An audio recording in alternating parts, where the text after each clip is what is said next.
É por isso que eu sei que é difícil essa tarefa a qual eu me entrego há anos, todo dia.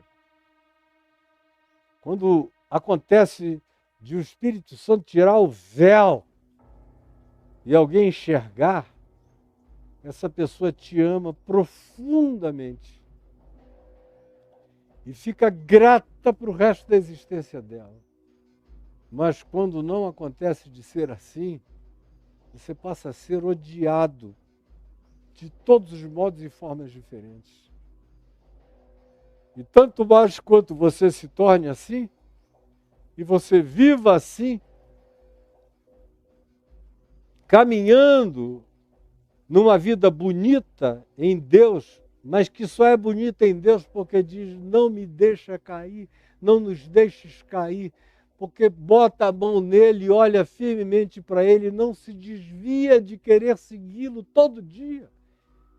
E não confia em si próprio dia nenhum. Não se estriba no seu próprio entendimento, como diz o Salmo. Bem-aventurado é o ser humano que não se estriba no seu próprio entendimento. Guarde isso aqui no seu coração para você. Bem-aventurado é o ser humano que não se estriba no seu próprio entendimento. É o cara que não acha que botou o pé, montou no cavalo, botou o pé ali, se estribou no seu próprio entendimento, daqui eu não saio, daqui ninguém me tira. Quando você se enxergar, você vai estar rolando de despenhadeiro abaixo, infelizmente, meu filho. Se houver tempo para você. De modo que hoje, já falei tanto em tentação, durante o mês inteiro que eu fiquei no capítulo 4 aqui de Mateus, falando de tentações, que eu decidi falar sobre o que mais nos impede de perceber a tentação, que é entrar num estado mental reprovável, que é ter a consciência cauterizada, que é estribar-se no seu próprio entendimento, que é não enxergar a tortuosidade essencial que habita a todos nós, em razão da qual nenhum de nós deve andar jactantemente, nem dizendo, eu alcancei a minha validação mais profunda e absoluta acerca da minha própria saúde humana, mental, espiritual, moral, cidadã ou de qualquer nível. Eu não entre nessa. Deus habita com o quebrantado e com o contrito de coração. Isso não vai variar jamais. O convite de Jesus não muda nunca. É feito às mesmas pessoas dizendo a mesma coisa. Mas eu já encontrei gente que disse, eu não estou mais precisando desse convite, isso era só quando eu era ainda uma pessoa não convertida. Foi que eu ouvi com toda atenção esse convite de Jesus. Vinde a mim, todos vós que estáis cansados e sobrecarregados, e eu vos aliviarei. Tomai sobre vós o meu jugo e aprendei de mim, porque sou manso e humilde de coração, e achareis descanso para as vossas almas, porque o meu jugo é suave e o meu fardo é leve. Aí o cara diz, quando eu era assim, novinho na fé, eu precisei tanto disso agora, graças a Deus eu passei dessa. Eu já ouvi isso demais, você está pensando que não? Eu já cheguei a ver um cara que um dia, muito rico, e que eu tinha evangelizado a ele e a esposa, mas depois eu fui embora da minha terra e ele ficou lá em Manaus. Alguns anos depois eu encontrei com ele. Ele muito bem financeiramente, um dos homens mais ricos da cidade.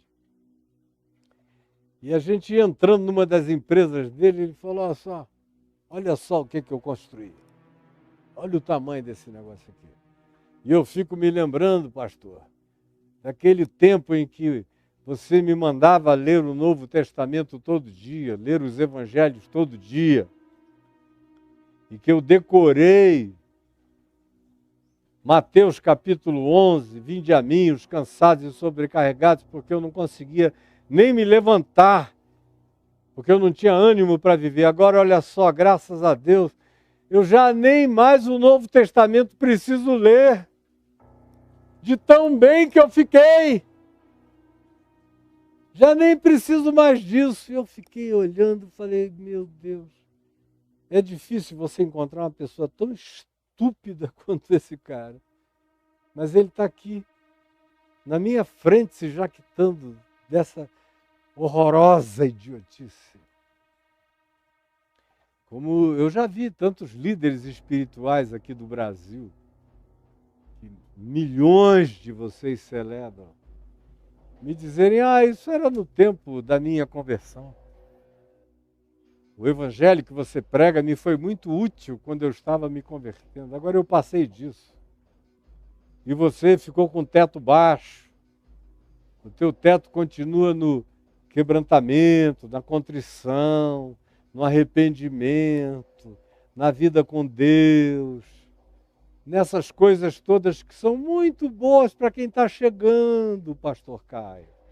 Mas o meu negócio agora é grana, é prosperidade, é reinar em glória, é a teologia do domínio, da soberania, é a definição dos destinos da pátria.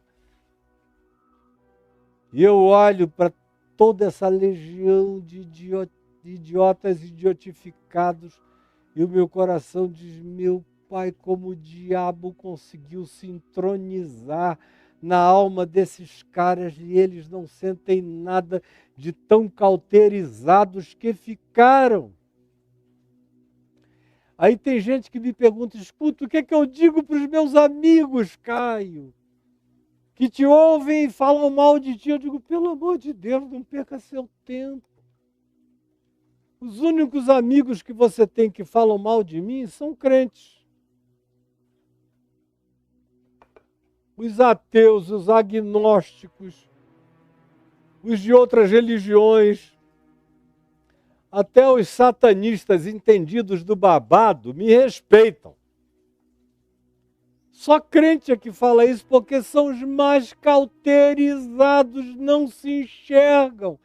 E aí, parênteses, vale dizer que quando Jesus falou disso, de um cego guiando outro cego, ele não falou de meretrizes guiando mulheres para o abismo. Ele não falou de publicanos e pecadores guiando outros para o abismo. Ele não falou de centuriões romanos guiando outros para o abismo. Ele não falou nem de políticos da hora ou da época ou do momento guiando outros para o abismo, não. Ele falou dos religiosos mais religiosos de Israel, daqueles dias, que competiam pau a pau com os essênios. A diferença é que os essênios viviam uma vida monástica, para não se contaminarem com ninguém. Mas os essênios eram profundamente farisaicos. E os fariseus viviam na sociedade, porque eles eram aqueles que queriam levar uma palavra de proselitismo, e eles achavam que eles cresciam em glória, tanto mais quanto eles conseguissem fazer a cabeça de terceiros. É aquela história, quanto mais gente comigo, mais glória para mim. Assim eram os fariseus. Eles eram evangelizadores da desboanovização legalista que eles ensinavam aos outros, do inferno que eles praticavam contra os outros. Mas eram os mais religiosos dos dias de Jesus. Não havia nem comparação.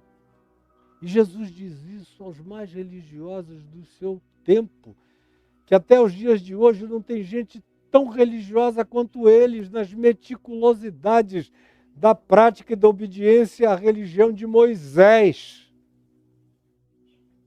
da Torá, do Velho Testamento e dos rabinos de Israel, que eram os fariseus. Os mais de todos. Eram os guias de cegos, são os mais perigosos, são os mais dissimulados, são os mais demoníacos, são os mais ilusivos, são os que têm o poder de provocarem o maior mal, são os mais dessensibilizados e dessensibilizantes dos outros. Então, os seus amigos, não perca seu tempo tentando convencê-los a meu respeito de nada, e nem acerca do Cristo Jesus que eu prego. Porque eles não querem esse Jesus que eu prego, que é o Jesus dos evangelhos. Eles querem o Jesus da religião, eles querem o Jesus de um pastor cheio de autoglorificação. Eles querem um pastor que ensine a como ficar rico do dia para a noite. Eles não querem ninguém que ensine renúncia, amor, sacrifício, negar-se a si mesmo, compaixão, solidariedade, desenvolvimento humano, evolução mental, espiritual, graça, acolhimento, bondade. Não, isso é coisa para otário. Como um dos maiores líderes evangélicos do Brasil já me disse, isso é coisa para otário, cara. É por isso que aqui na minha igreja é proibido falar de Jesus. Aqui a gente fala de Moisés, de Abraão, de Gideão, de qualquer um, de Elias, de qualquer coisa. Jesus não. Jesus traz à mente uma coisa que eu não quero que os crentes que me seguem tenham na cabeça. Eu quero que eles sejam briguentos mesmo, eu quero que eles sejam raivosos, eu quero que eles sejam odiosos. E eu ouvi isso de 4 ou 5 que continuam aí na parada fazendo um horror horrível no país há 30 anos passados. Aí você diz, por que Deus não eliminou essas pessoas ainda, cara? Se me permitissem perguntar isso a Jesus, eu não perguntaria. Deus me livre, eu não tenho pergunta nenhuma a fazer a Jesus. Nenhuma. A única que eu tenho, eu não faço, que é porque eu, Senhor. Porque que eu continuo aqui? Eu não faço, porque eu sei a resposta. É porque eu só bebo todo dia o cálice da salvação. É só o que me concerne, é beber o cálice da salvação. É beber graça e graça. É me alimentar de favor imerecido, porque eu não tenho nada a oferecer. Então, pergunta nenhuma a fazer. Mas você está cercado disso. De todo lado. Eu só não estou com a proximidade disso à minha volta. Mas eu sei exatamente como essas artimanhas todas funcionam, por isso eu não dou moleza a mim mesmo. Eu não sou neurótico de nada, paranoico de coisa alguma, mas me mantenho vigilante o tempo todo. Mantenho, como Jesus mandou, a minha chama acesa. Não quero ser como uma daquelas virgens negligentes que dormem na espera. Quero me manter acordado.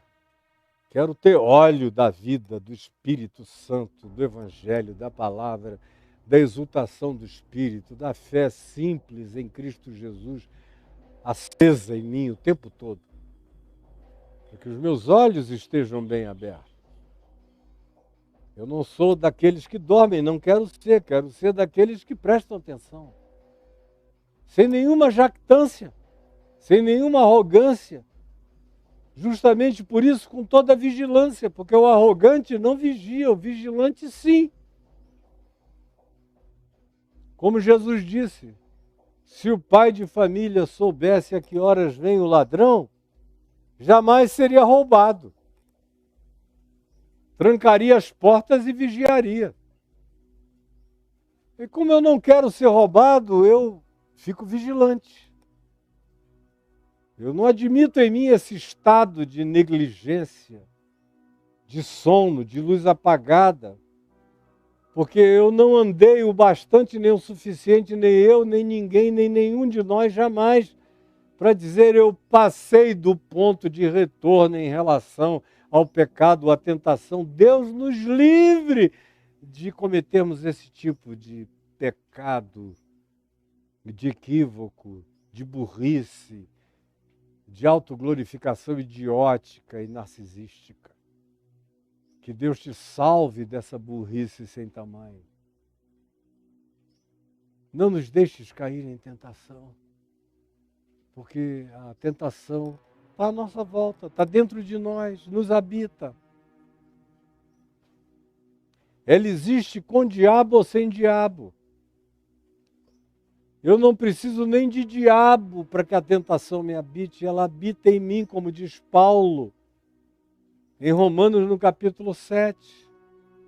Paulo diz que ele era habitado pelo pecado que existia nele, que a palavra que ele usa é o pecado que habita em mim, na minha carne, nesse ente predatório que existe em mim, nesse ser egótico que eu sou, com essa tendência narcisística que todos nós temos.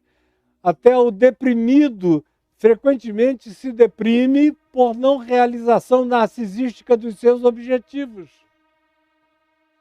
Meu Deus! Narcisismo está presente com muitas caras e com muitas formas e de muitas maneiras em todos nós. Pobre daquele que apenas projeta o narcisismo como uma máscara com uma certa fisionomia de vitória e sedução. Ela habita inclusive aqueles que sofrem de autorrejeições profundas. Quando você vai examinar, a autorrejeição vem da frustração de não ter tido uma glorificação narcisística na vida. Portanto, não nos deixes cair em tentação. Porque o caminho dela me pré-habita, mas livra-nos do mal. Porque o mal também está dentro de mim. E ele não precisa de ninguém além de mim. Não precisa de diabo, não precisa de companhia. Eu sozinho numa ilha deserta com o diabo amarrado e longe de mim, ainda sou um perigo para mim mesmo. Se eu disser, não tem ninguém para me tentar, nem visível nem invisível. Eu aqui sou a expressão de mim mesmo. Você, sendo expressão de si mesmo, pode descobrir o pior estado mental, da pior cauterização, da pior treva que você não pôde, até o dia de hoje, sequer imaginar. Ela é passível de abraçar você sozinho, aonde quer que você esteja. Por isso, esse pedido, não nos deixes cair em tentação, é um pedido de um coração quebrantado, continuamente contrito, de dia e de noite. É uma contrição contínua, é um quebrantamento crônico, é um estado de não confiabilidade pessoal, que é o que me dá toda a confiança que eu possuo. E quem quer que olhe para mim, vê que eu sou um cara desassombrado de assombrações humanas, demoníacas, diabólicas ou de qualquer natureza, porque eu estou ancorado em Cristo Jesus. É por isso que eu não tenho medo de nada, não é por causa de mim, não. Eu não confio em mim mesmo. Eu não me banco, eu não me garanto, eu não sou o cara, mas eu sigo o cara. Eu estou ancorado nesse amor. Eu estou vinculado a essa fidelidade dele para comigo eternamente. Senhor Jesus, eu te peço que essa palavra singela, esse abrir do meu coração, com as pessoinhas que estão aqui, com aquelas muitas que ainda verão e ouvirão e guardarão, tenha trazido um benefício de natureza eterna para cada um. Por favor, que o teu Espírito haja como tu prometeste, Jesus. Tu estás vivo, ressuscitado de entre os mortos, e o Espírito Santo está aqui soprando aonde quer. E eu te peço que ele sopre na mente, no coração daquela que me ouviu com o mínimo de desejo de acolhimento espiritual. Por favor, os dias são difíceis, a distração é profunda. As fábricas de ilusão estão por todo lado. A pressa é animada pelo próprio diabo no coração assustado de todo mundo, tomado por essa ansiedade horrorosa que não deixa ninguém parar para refletir em coisa alguma, mas que haja o milagre desse instante transformador e que ele perdure eternamente. É o que eu te peço, em teu nome, Jesus. Amém, amém.